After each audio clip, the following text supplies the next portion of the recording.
अजित पवारांकडून माणिकराव कोकाटेंची अप्रत्यक्षपणे पाठराखण करण्यात आली आहे। माणिकराव कोकाटेंची आमदारकी शाबूत राहणार का? दादांना विश्वास आहे का?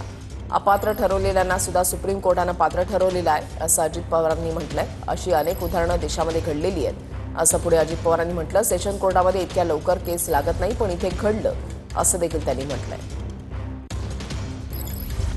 केस कधीचे 95ची आज आपण 2025 मध्ये निकाल लागल्यानंतर सेशन कोर्टामध्ये इतकी झटपट दिवाणी केस लागेल असं सहसा घडत नाही, पण इथं घडलं।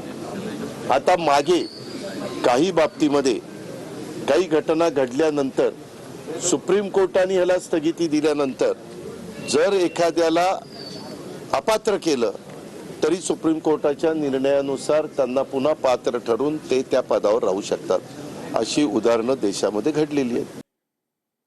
मुंडेशॉंची भेट म्हणजे कावळा बसायला आणि फांदी तुटायला असं अजित पवारांनी म्हटलंय। मंत्रिपद देण्याचा अधिकार मुख्यमंत्र्यांचा, मुंडेंना आधीच सांगितलेलं आहे असं देखील अजित पवारांनी म्हटलंय। तिथं कावळा उठायला फांदी तुटायला गाठ पडावी तशी पडलेली आहे।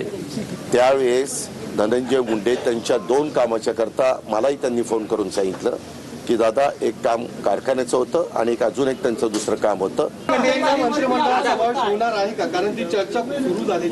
ह्या सगळ्याच्या संदर्भातला अधिकार हा राज्याचे प्रमुख या नात्याने मुख्यमंत्री महोदयांचा असतो की नाही? त्या संदर्भामध्ये मुख्यमंत्री काय तो योग्य तो निर्णय घेतील।